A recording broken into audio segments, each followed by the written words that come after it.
का प्रकाश हो, सुसंस्कृत विकास हो, निखिल भुवन में भारती के प्रेम का प्रसार हो। यही हमारी कल्पना, यही हमारी साधना, यही हमारी कल्पना, यही हमारी साधना। ज्ञान का प्रकाश हो, सुसंस्कृत विकास हो, निखिल भुवन में भारती के प्रेम का प्रसार हो। यही हमारी कल्पना, यही हमारी साधना, यही हमारी कल्पना, यही हमारी साधना।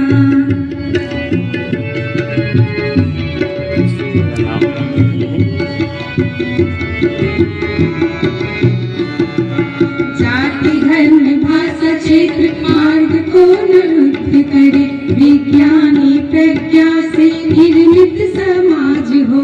अनुरातन पुरातन का सम्यक विवेक करे, दर्शन और चिंतन से नवचित जगन्नाथ हो। हर दिशा में गूंज उठे सृजन की संवेदना। यही हमारी कल्पना, यही हमारी साधना, यही हमारी कल्पना, यही हमारी साधना।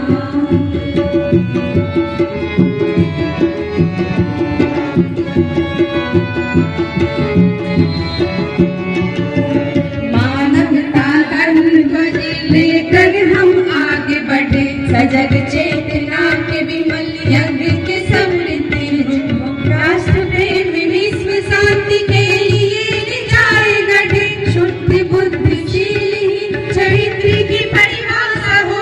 गुरु शिष्य मिलके करे धर्म की अभ्यर्थना।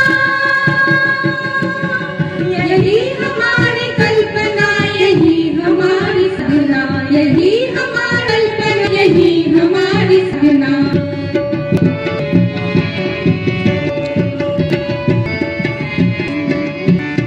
विद्या सबको ज्योति विहन की, ज्ञान दीप्त चित्त का यह मंगल संदेश हो। आत्मदीप्त प्रेरित हम वसुधा कुटुंब करे, स्वर्णिम भविष्य का स्वप्न भी साकार हो। मंडल विश्वविद्यालय बने जग की प्रेरणा। यही हमारी कल्पना, यही हमारी साधना, यही हमारी कल्पना, यही हमारी साधना। ज्ञान का प्रकाश हो, सुसंस्कृत विकास हो, निखिल भुवन में भारती के प्रेम का सार हो। यही हमारी कल्पना, यही हमारी साधना, यही हमारी कल्पना, यही हमारी साधना, यही हमारी कल्पना, यही हमारी साधना, यही हमारी कल्पना, यही हमारी साधना, यही हमारी कल्पना, यही हमारी साधना, यही हमारी कल्पना, यही हमारी साधना।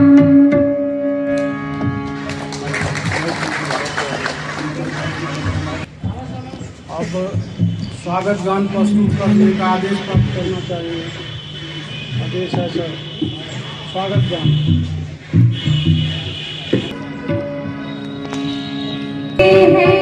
आपका श्रीमान, आपने अवसर दिया बनने का हमको महान। स्वागत हम करते हैं आपका श्रीमान, आपने अवसर दिया बनने का हमको महान। स्वागतम स्वागतम स्वागतम श्रीमान, स्वागतम हम करते हैं आपका श्रीमान, आपने अवसर दिया बनने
और कार्यक्रम को आगे बढ़ाते हुए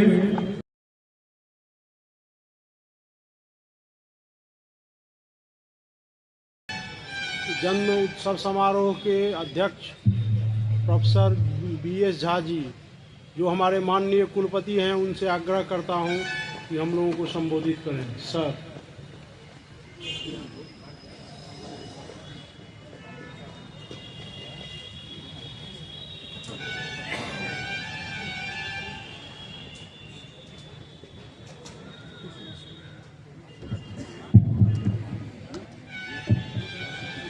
समयाभाव के कारण मैं नाम लेकर के एक एक व्यक्ति को संबोधित नहीं करूंगा।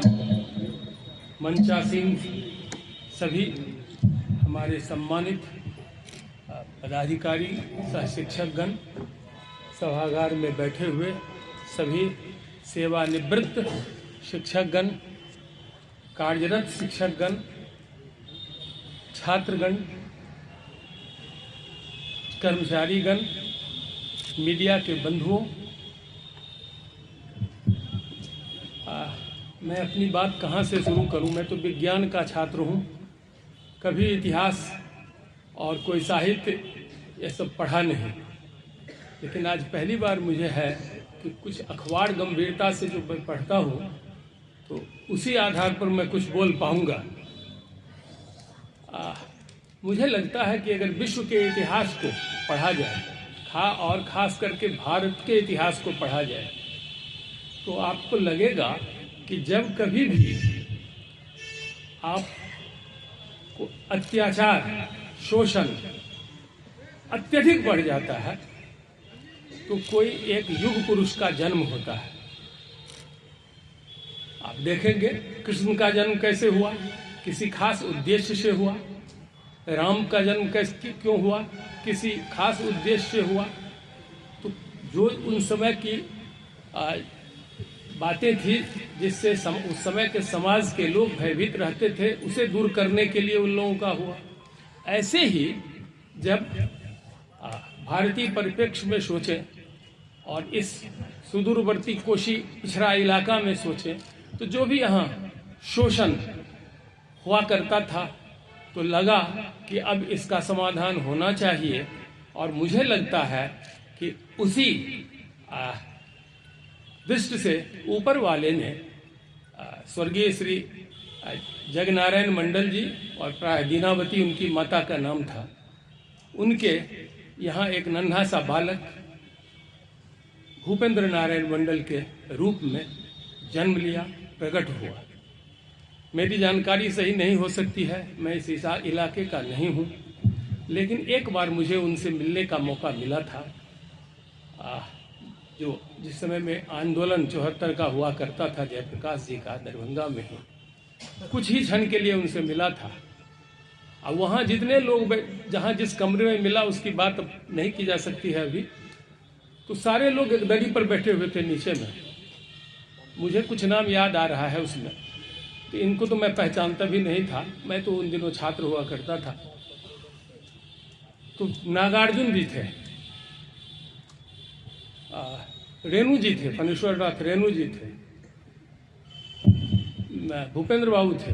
मैं सिर्फ उसमें से सिर्फ रेणु जी को और नागार्जुन जी को जानता था। और कोई एक राम सेवक बाबू थे, कहाँ के थे अब याद नहीं आ रहे, और कुछ एक आध लोग थे। तो शारीरिक रूप से जीर्ण सबसे अधिक नागार्जुन बाबा और भूपेंद्र बाबू ही प्रतीत होते थे, और मानसिक रूप से सबसे अधिक प्रबल यही दोनों मुझे लगे। तो आप देखेंगे अगर इनका इतिहास, तो मेरे हिसाब से तो मुझे जो जानकारी है तो शायद साहूगढ़ में उनका ननिहाल था, वहाँ उनका जन्म हुआ। रानीपट्टी तो उनका पैतृक गांव था, लेकिन वो एक विद्वान व्यक्ति थे। यह इससे प्रतीत होता है कि उन दिनों मधेपुरा जैसे पिछड़ा इलाका जहाँ शिक्षा का कोई समुचित विकास नहीं था, और उन दिनों कोई व्यक्ति जिसे 17 साल की अवस्था में स्कूल से निष्कासित कर दिया गया हो, अंग्रेज हुकूमत के खिलाफ कुछ समर्थन देने के एवज में, और किसी तरह से मुंगेर में किसी स्कूल, जिला स्कूल या किसी स्कूल में किसी तरह से प्राइवेट के रूप में, वो प्राइवेट स्टूडेंट के रूप में उन्होंने मैट्रिकुलेशन किया। बाद में उस समय के सबसे प्रतिष्ठित, अभी भी सबसे प्रतिष्ठित कॉलेजों में से एक है, आज उसे हम तेज नारायण बनेली महाविद्यालय जानते हैं। उस समय में वो TNJ कॉलेज कहा जाता, तेज नारायण जुबली कॉलेज कहा जाता था। संभवतः वहाँ से उन्होंने BA किया और BL किया। उन दिनों LLB नहीं BL होता था। तो उस समय में कोई व्यक्ति जो सुदूर, जहाँ शिक्षा का बहुत ही संभवतः 95 या 90 का उससे भी अधिक स्कोर रहा होगा, 98% लोग अशिक्षित होंगे या मामूली लिटरेट होंगे उस समय में भी वो। और उस समय की शिक्षा आज की नहीं थी कि हम चीट कर लेंगे, हम दबाव डाल लेंगे, हम किसी तरह से पास कर लेंगे। तो उस समय में भी उनका जो रिजल्ट है, जो भी है, वो बताता है कि वो कितने मेधावी छात्र थे। और जन्म उनका हुआ था बहुत बड़े जमींदार परिवार में, सामंती परिवार में। सारी सुख सुविधाओं को, किसी ने मुझे कहा, मैं जानता नहीं हूँ कि जब वो जन्म लिए तो शायद उससे पहले उनके 2 बड़े भ्राता का जन्म लेते ही या कुछ दिनों में ही शायद देहांत हो गया। मैं नहीं जानता हूँ क्या सही क्या नहीं।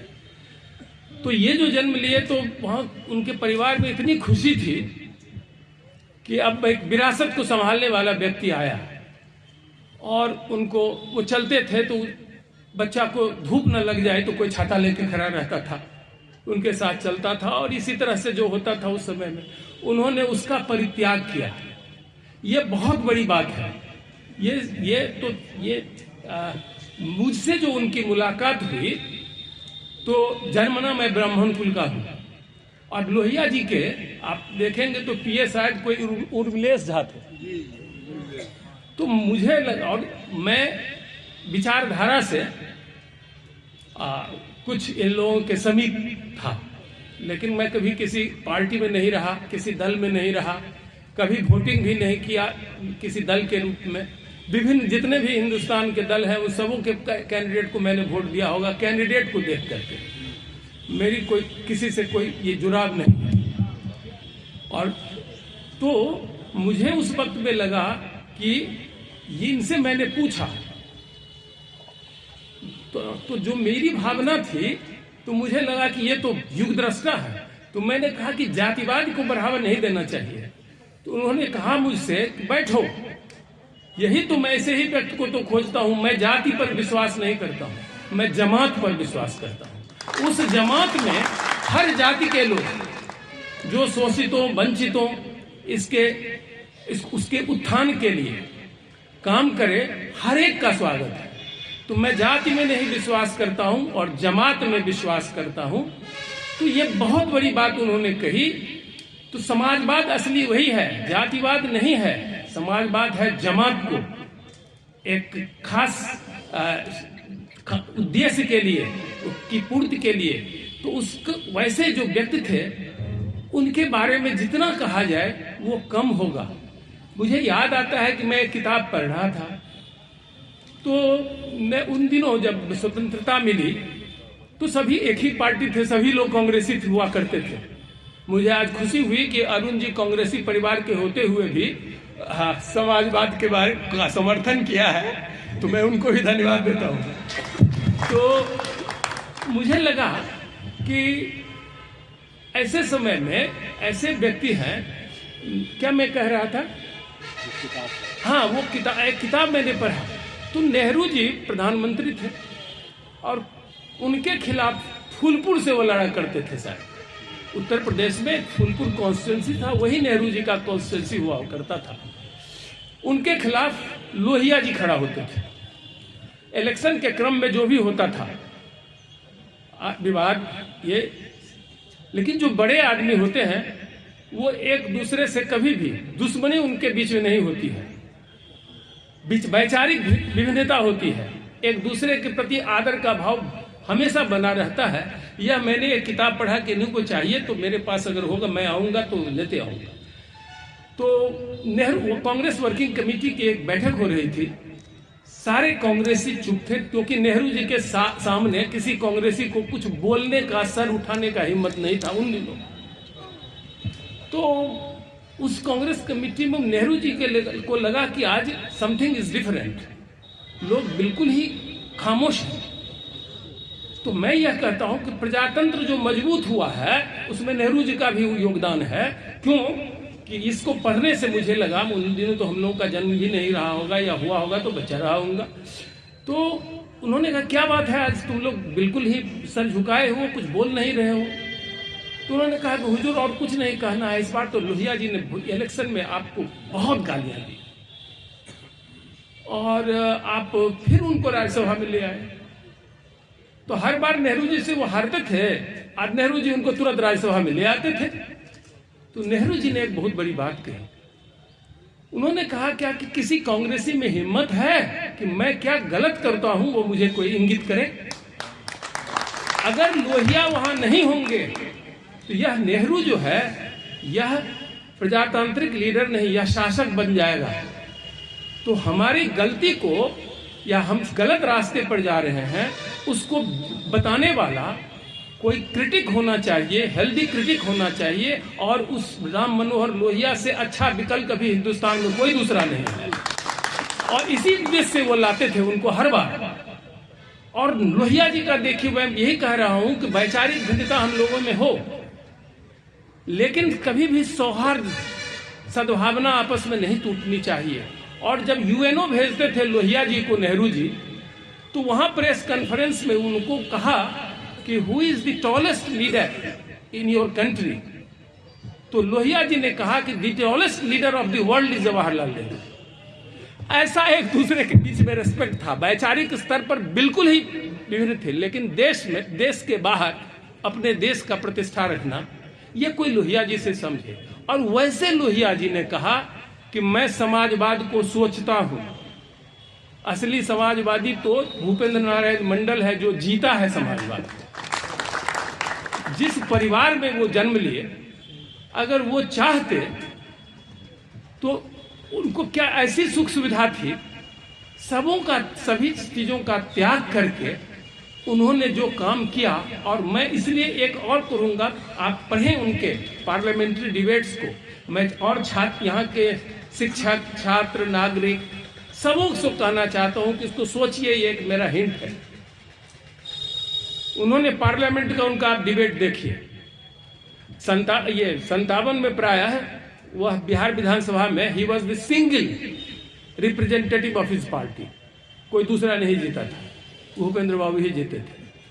उनके डिबेट को अगर आप देखेंगे तो उन्होंने कहा कि परीक्षाएं हटा देनी चाहिए, कोई परीक्षा नहीं हो, ऐसी परीक्षा का कोई मायने नहीं है। उन दिनों बिहार में हुआ क्या करता था, और वो संसद में बोल रहे थे या कहाँ बोल रहे थे उतना याद नहीं है, लेकिन मेरे पास है वो बोल रहे थे कि यहाँ विद्यार्थी चीट करते हैं, कॉपियां घर पर ले जाके लिखते हैं, शिक्षक चिट बनवाते हैं।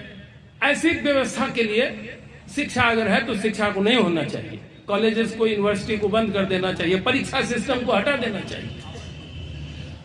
तो ये एक हम लोगों के लिए संदेश है। मैं चाहूंगा कि एकदम मैं खुला दिमाग का हूं, मैं आपको बताऊं कि कुलपति बनने में मुझे 950 रुपये खर्च है। मैंने तो कभी सोचा भी नहीं था, क्वालिफाई पहले से भी करता था, मैं कभी भी मैं कुलपति बनूं, क्योंकि मुझे लगता था कि नहीं, ये मेरे लिए नहीं है। इस बार संयोग ऐसा था कि जो अंतिम तिथि थी, और संभवतः शायद 12 बजे रात को वह तिथि बदलता, तो उस दिन मेरे एक स्कूल क्या मैंने प्राइमरी स्कूल के, हमको लगता है कि बरसों बाद वो आर्मी गए थे, वो अत्यंत ही शोषित समाज के लोग थे, मोची अगर जाति कहे तो मोची जाति के थे। हम लोग स्कूल में थे, तो बचपन जो होता है उससे अच्छा इनोसेंट जीवन काल कभी नहीं होता है। उस वक्त में यह लोग कोई नहीं समझता है कि ये क्या है, कोई छुआछूत की भावना उसमें नहीं रहती है। हम लोग साथ ही स्कूल में जाते थे तो साथ ही खा लेते थे। तो वो व्यक्ति आया, रिटायर होकर के गांव में रहता है, तो वो आया, उसने मुझे कहा कि हमने कहे कि बैठिए, खाना वाना हम लोग खाए साथ साथ। बहुत दिन के बाद इससे बात हुई, कहा कि आज हम इसके लिए नहीं आए हैं, समय कम छे। हमरा लगे छे बच्चे से देखे छिए अहाँ एहिमे किया नहीं अप्लाई करी छिए, हम बोले ये सब हमरा लेल नहीं छे। उसने हट कर दिया, वो अपना लैपटॉप लेके आया था आर्मी में, उसने कहा कि आप अप्लाई कर लीजिए, होगा नहीं होगा। ऐसा कहा तो रात के शायद 10-11 बज रहे होंगे। तो अब उसमें आता है कि आप विजन दीजिए, स्टेटमेंट विजन आपका क्या होगा, क्या। अब उसको बढ़िया से तैयार क्या करते, तो मैंने कहा ठीक है मैं बोलता हूं आप टाइप कीजिए। उनकी भावना को रखने के लिए मैं संभवतः 10 मिनट समय, अंतिम समय बचने से पहले उसको अपलोड कर पाया। भूल गया उसको, उड़ चले गए, किसी को मैंने कुछ कहा भी नहीं, कोई एम्बिशन भी नहीं था। इसके बाद एकाएक मैं अपने रिटायर्ड लाइफ व्यतीत करने के बाद मैं अनुशासन में विश्वास करता हूं, कोई मुझे नहीं कह सकता अरविंद जी चले गए, लेकिन मैं उनको धन्यवाद देता हूं, मेरे डायरेक्ट स्टूडेंट हैं। उन दिनों एमएससी में हमारा एक ही विश्वविद्यालय था, हम एक ही थे। बाद में बड़ा परिवार हुआ तो भाई में भी होता है विभाजन, तो ये हम लोग 2 भाई अलग हुए और भूपेंद्र नारायण मंडल विश्वविद्यालय की स्थापना की गई। तो उनको लगा, मुझे अभी जो वो बोले थे, मुझको लगा कि उनको सही दर्द है कि यह विश्वविद्यालय का जिस उद्देश्य से इसकी स्थापना हुई थी, भूपेंद्र बाबू का सपना वह पूरा नहीं हो रहा है। अगर तो मैं सबों से आग्रह करता हूं, अगर छात्र को मैं आह्वान करता हूं कि अगर 5, पहले तो है कि आपको अगर 5 ही 10 ही टॉपिक पढ़ाई हुई है, हम अपने शिक्षकों से कहेंगे कि उतना ही में से क्वेश्चन सेट करवा दीजिए, लेकिन बच्चा को कहेंगे कि वो 10 क्वेश्चन आप पूरा पढ़िए, कम से कम उतना भी तो आपको ज्ञान हो जाएगा। डिग्री ले लें, पीएचडी तक हम कर लें, हम बोल रहे हैं उसमें अशुद्धियां आ रही है, हम कहीं अच्छे कॉम्पिटिटिव जॉब में compete नहीं कर पा रहे हैं। उससे तो बेहतर है कि हमको 2nd डिवीजन ही हो पढ़ के और हम अच्छे पद पर, तो इसका अभी हम इसका नैक करा लें तो इसको डी ग्रेड भी नहीं आएगा। और अब तो लगता है कि इसका भविष्य थोड़ा सा, मैं नहीं जानता हूं कि मेरे इसमें क्या लिखा हुआ है कि यहाँ के लोग क्या किए। अभी तक IQAC के कोऑर्डिनेटर ने तो मुझसे बात नहीं की है आकर के इस संबंध में, लेकिन नैक का तो ये बदल गया। 4 महीना ही मात्र समय है, अब 2 ही तरह का होगा। 4 महीना में अगर आप अप्लाई करते हैं तो आपको ग्रेडिंग सिस्टम जो अभी का है वो रहेगा, और इसके बाद वो ये प्रथा खत्म हो जाएगी।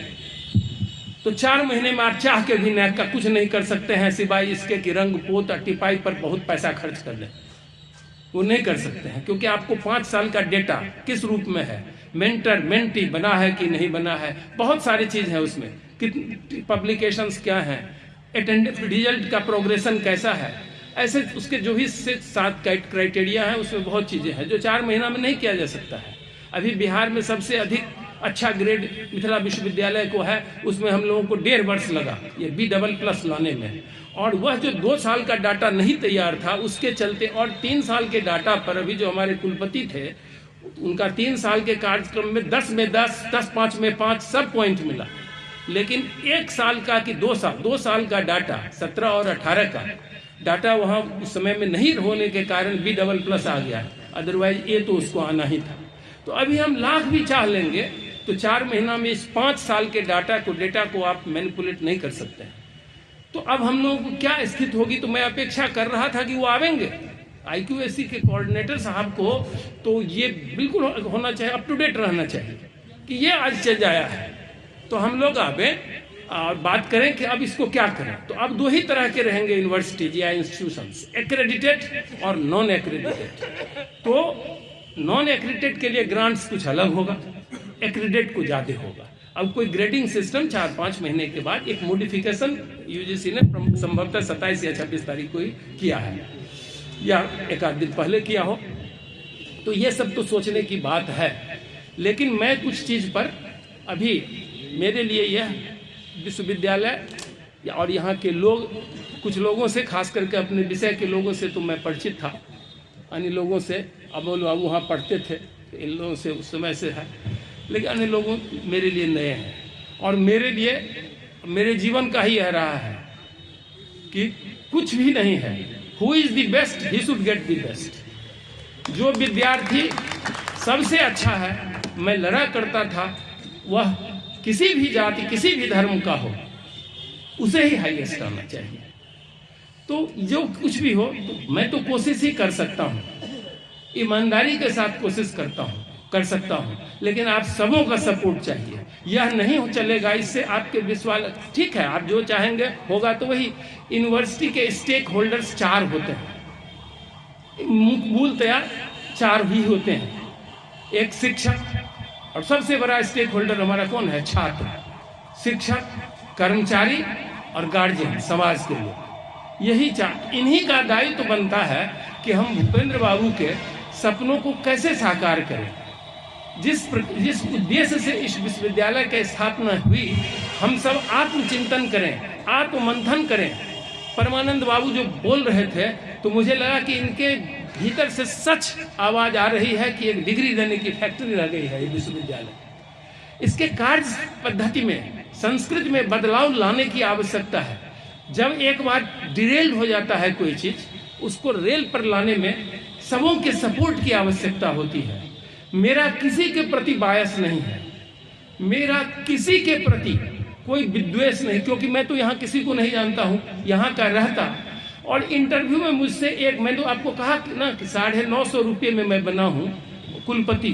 तो मैं दिल्ली में अपने बेटे के पास था, तो एकाएक बेटा बड़ा मोबाइल चेक कर रहा था, ये मेल, तो कहा कि पापा ये क्या है, राजभवन से आया है।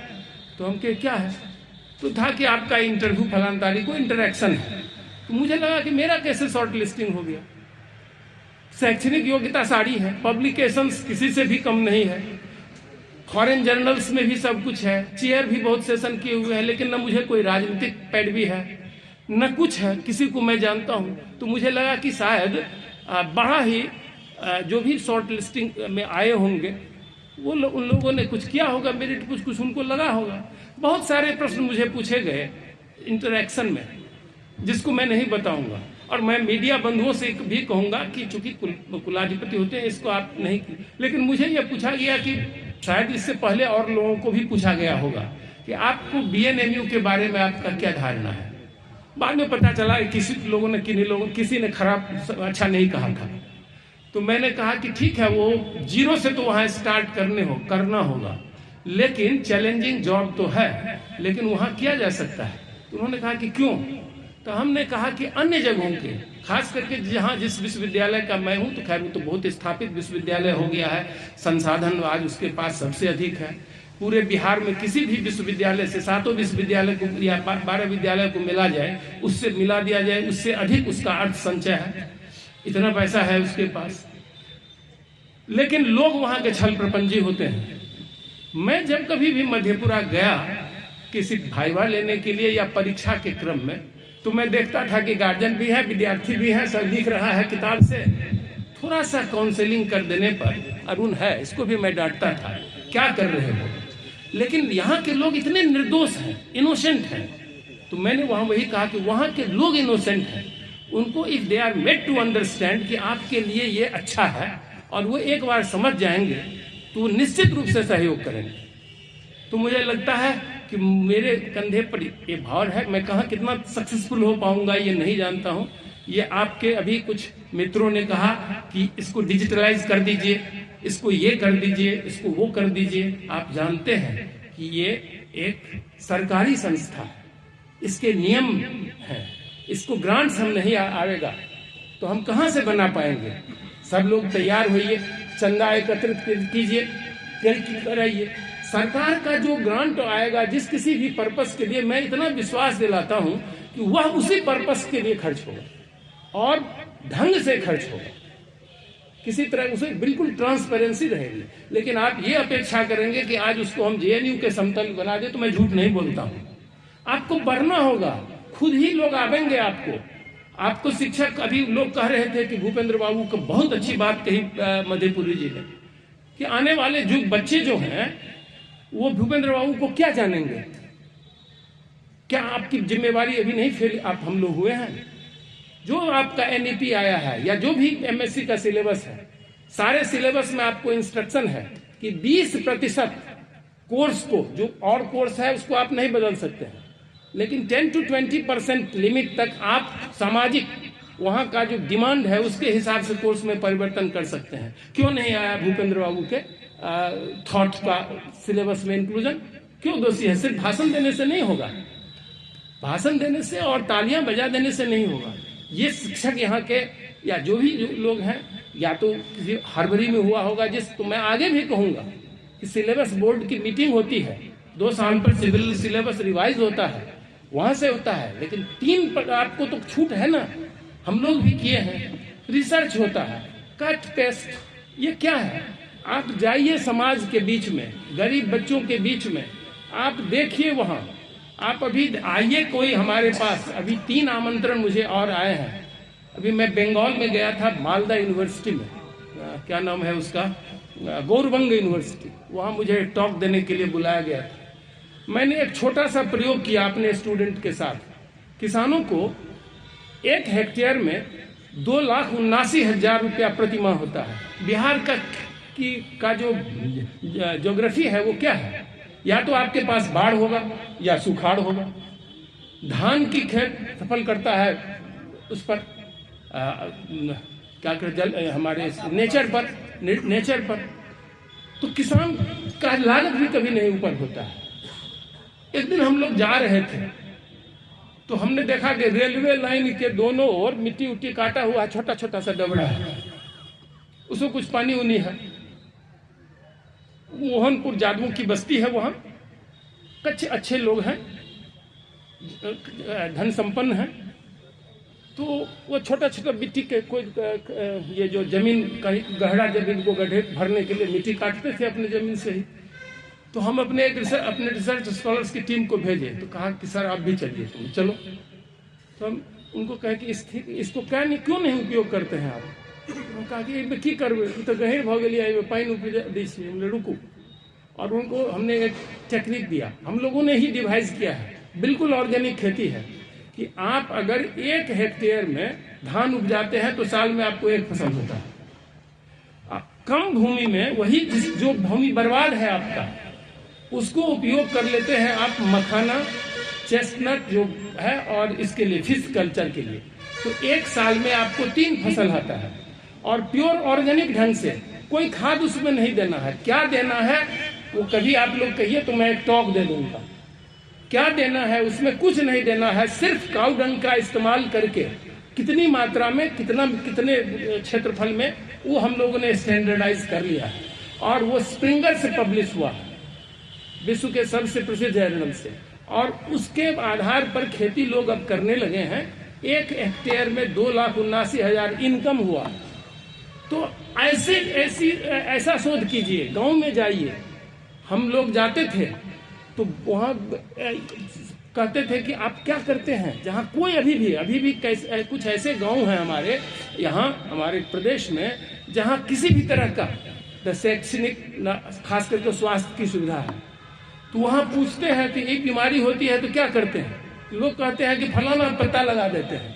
आप मेडिसिनल प्लांट को एक्सट्रैक्ट करके नहीं काम कर सकते हैं, तो छोटा छोटा ओरिजिनल काम कीजिए, वह ओरिजिनल शब्द होगा। हमारे गुरु बिहार के सबसे बड़े जंतुशास्त्री थे बलराम सिंह, सामाजिक न्याय के ही व्यक्ति थे, यादव से ही आते थे। हम लोग उनका पांव छूकर, उतना बड़ा विद्वान जूलॉजी का बिहार में नहीं हुआ। और उनसे भी बड़े विद्वान थे उनके गुरु दत्ता मुंशी साहब। वो उनका थेसिस गया इंग्लैंड, रोमर के पास में, और वो काम क्या किए थे तो सिर्फ एक चिमटा से लेकर के काम किए थे। मछलियों में एयर ब्रीदिंग ऑर्गन्स का उन्होंने ही ये किया। किताब उनकी है जो विश्व भर में चलती है, एस.एस. खन्ना वाली किताब भी आप देखिए, उसमें है। तो उसका उनके रिपोर्ट में देखिए 2 ही लाइन लिखा है कि never came such a brilliant thesis from east. तो एक तो चिमटा से काम किए थे, एक कैंची से, कहाँ कोई आधारभूत संरचना उनको मिली थी। ओरिजिनल काम किए थे, जिसको किसी को नहीं मालूम था कि मछलियों में कितने तरह का कौन चीज होता है। अभी भी मछलियों के बारे में बहुत चीज नहीं मालूम है कि इनका इस मछली में कितना क्रोमोसोम नंबर होता है, इसका जेनेटिक सीक्वेंस क्या है। ऐसे ही सभी विषयों में। तो अगर हम लोग रियल प्रॉब्लम को, समाज के जो शोषित वर्ग हैं, वंचित वर्ग हैं, उनको क्या ये दिक्कत है, उस तरह का प्रोजेक्ट करें, नए कोर्स में आपको ये प्रोजेक्ट वर्क है। मैंने कहा है कि मुझे लगा कि उस दिन हम ऑफिसर्स की मीटिंग किए, मैंने कहा कि 3 दिन के अंदर अपना ये विजन आना चाहिए, तो बजट बनेगा। आपको सरकार ग्रांट दे नहीं दे, आप इंटरनल रिसोर्स से तभी खर्च कर सकते हैं जब बजटीय प्रावधान हो। तो मैंने कहा कि आप फील्ड वर्क के लिए कुछ पैसा उसमें डालिए, बच्चों को प्रोजेक्ट वर्क के लिए कुछ पैसा उसमें डालिए। सरकार न भी दे तो इंटरनल रिसोर्सेज से आप तभी दे सकते हैं जब थोड़ा भी पैसा अगर दे सकते हैं जब बजट से पास रहेगा। तो वो सब संभवतः हमारे सहकर्मीगण करते होंगे, हम लोग उस पर चर्चा करेंगे। मैं बहुत ही इससे आया हूँ, मैं विलम्ब से आया हूँ, जब बजट का सेशन अब होना है जल्दी, अन्यथा ये हो जाएगा।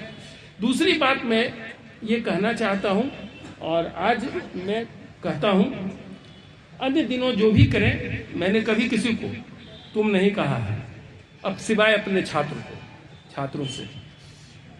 तो कम से कम भूपेंद्र बाबू को हम लोग जी हैं। अन्य फंक्शंस में, अन्य फेस्टिवल्स में जो आज के युग के हिसाब से जो रिक्वायरमेंट्स हैं उसको लोग करते ही हैं। दीक्षांत समारोह होगा, अच्छी अच्छी कुर्सियां उसमें स्टेज पर लगनी ही चाहिए, लेकिन भूपेंद्र बाबू का जिस दिन जन्मदिन हो तो ऐसी कुर्सियां नहीं रहनी चाहिए। सबों को एक, मुझे भी प्लास्टिक कुर्सी पर ही बैठना पड़े तो वही संदेश होना चाहिए। तो मेरा आग्रह होगा विश्वविद्यालय के पदाधिकारियों से, आयोजकों से, कि कम से कम भूपेंद्र बाबू के दिन हम लोग क्या कर सकते हैं। हम लोग अगर कहेंगे ये गलत है, ये बेईमान है, ये है, क्या होगा। आजकल ऐसे लोगों की संख्या अधिक है, हमको पीटेगा, मारेगा कि ये आदमी आया है ठीक करने के लिए, हम बेईमानी करते हैं तो हमको ये कह रहा है। हम इतना तो कर सकते हैं, अपने को ठीक रख सकते हैं। I will not do any wrong, यही अगर सब लोग हम लोग कर लें, समाज नहीं बदल जाएगा, भूपेंद्र बाबू की सपना नहीं सच हो जाएगी। यह विश्वविद्यालय इसके लिए खुला, भूपेंद्र बाबू का यह सपना था, लालू जी का यह सपना था कि यह विश्वविद्यालय में चोरी हो, ये फैक्ट्री बन के रह जाए। हमको ऐसा बनाना चाहिए अपने छात्रों को कि हमारे छात्र 3rd डिविजनर हों, लेकिन अगला जयंती हो तो आप सोचिए जो उनके साथ काम करने वाले लोग थे, देखिए उसमें किनको हम बुला सकते हैं जो हमारे बच्चों को एक ऐसा अपनी राष्ट्रभाषा में, सिंपल भाषा में उनके बारे में बतावें। और उनके पर तो शोध किया ही जा सकता है, 1 डिग्री क्या, भूपेंद्र बाबू के जीवनी और कार्य पर तो 10 और 50 PhD बन सकता है। ही वॉज एन इंस्टीट्यूशन, वो तो अपने आप में संस्था थे।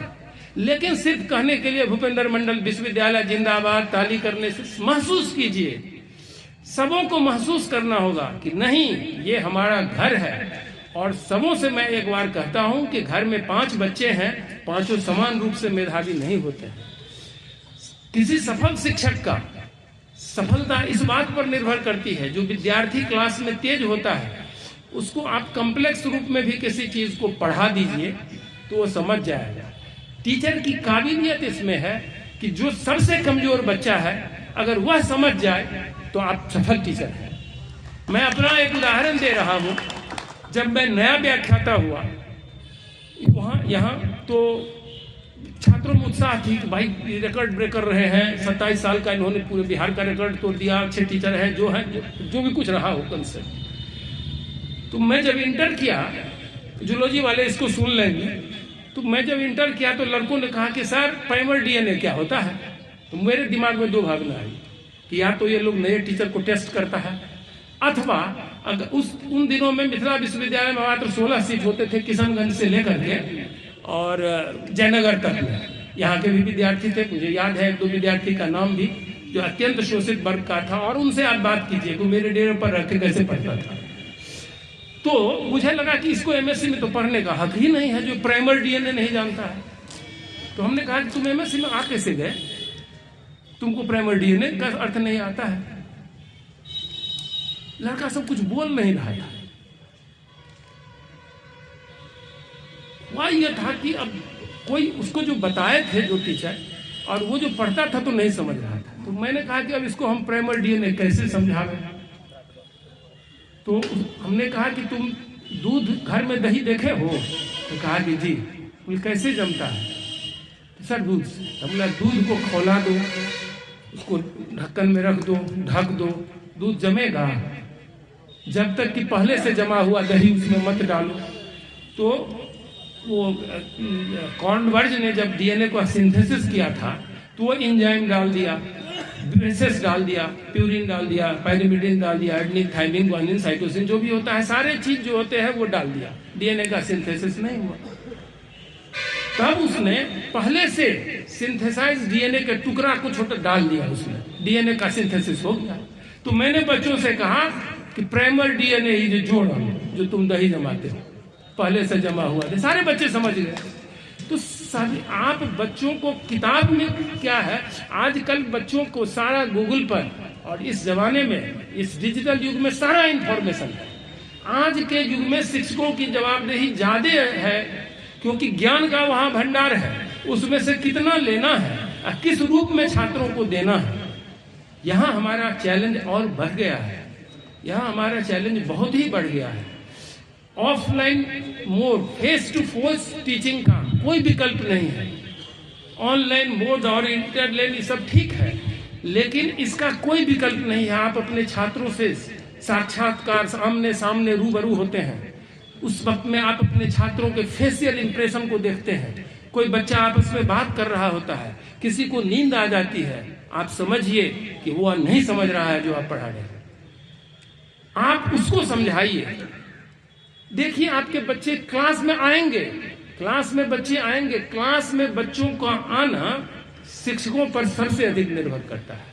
कुछ सरकार की जो है वो भी काम हम लोग करेंगे, हम दंडात्मक नहीं करेंगे, लेकिन गार्जियन मीटिंग कीजिए, बच्चों उनको काउंसलिंग कीजिए कि बच्चों को भेजिए।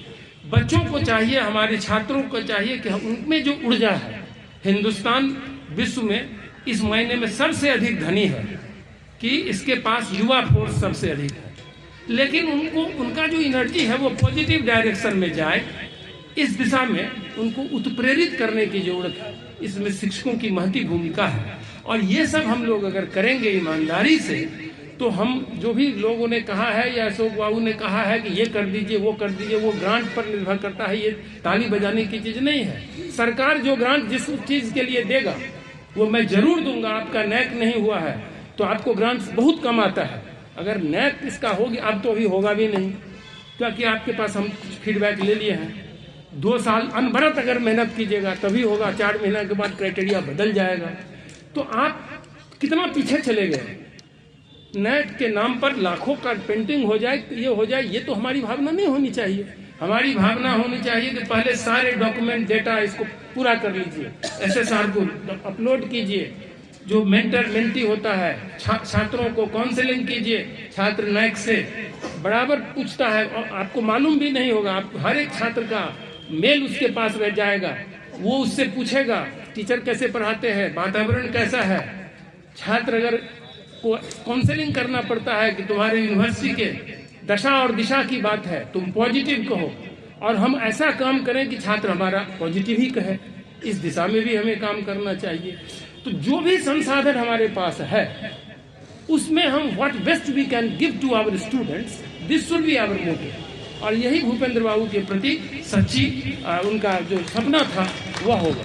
और इस विषय पर मैं अधिक क्या कहूँ, बोलने को तो बहुत ही है। कभी मधेपुरी जी के भी का भी भावना का सम्मान हम लोग करेंगे।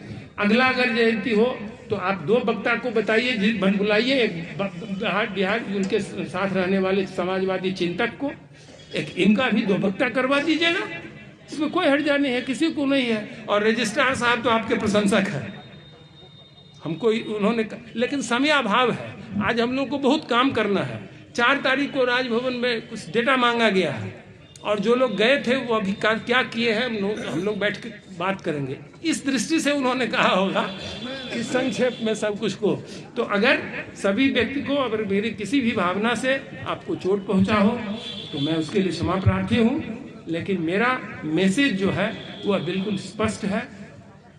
अगर हम सच्चे लगन से करेंगे तो कुछ ना कुछ होगा। 100% नहीं सफलता होगी, 5% मिलेगा, तो हम 5% ग्राफ जो मेरा निगेटिव है वो कम होगा। दूसरे साल में हो सकता है वो 20% पर चला जाए। सैचुरेशन आने में बहुत समय लगेगा। तो इस दिशा में हम लोग प्रयत्न हो, तभी हमको लगता है कि भूपेंद्र बाबू का सपना साकार हो सकेगा और जिस उद्देश्य से इस विश्वविद्यालय की स्थापना की गई है वह पूरा होगा। एक बार पुनः भूपेंद्र बाबू के प्रति अपना नमन करते हुए उनके प्रति श्रद्धा सुमन अर्पित करता हूं। आप सबों को बहुत बहुत धन्यवाद, बधाई। आप हमारे जो संबोधन था उसको धैर्यपूर्वक सुनने का साहस आपने दिखाया। धन्यवाद। बहुत बहुत आभार माननीय कुलपति महोदय। अब मैं धन्यवाद ज्ञापन के लिए सुधांशु शेखर जी से आग्रह करता हूँ। धन्यवाद। परम आदरणीय अध्यक्ष महोदय और सभी बड़ों को मेरा प्रणाम और सभी छोटों को मेरी शुभकामनाएं। मैं भूपेंद्र बाबू के चरणों में अपना सादर प्रणाम निवेदित करता हूं। और चूंकि यह कार्यक्रम आप सबों का है और आप सभी इस कार्यक्रम के आयोजक हैं, इसलिए इसमें धन्यवाद ज्ञापन करना महज औपचारिकता ही है। मैं धन्यवाद नहीं दे करके आप तमाम उपस्थित लोगों को, माननीय अध्यक्ष जी सहित आप सभी लोगों को बधाई देता हूं कि आज हमने अपने पूर्वज को, अपने महामना को हमने याद किया। और जैसा कि माननीय ने कहा है, आने वाले दिनों में भूपेंद्र बाबू का जन्मोत्सव और उनकी पुण्यतिथि हम लोग और भी अच्छे तरीके से मनाएं और अपनी विरासत को और अपने पूर्वजों को याद करें। इन्हीं शब्दों के साथ मैं आप सबों को धन्यवाद नहीं बल्कि बधाई देता हूं और भूपेंद्र बाबू को नमन करता हूं। बहुत बहुत धन्यवाद।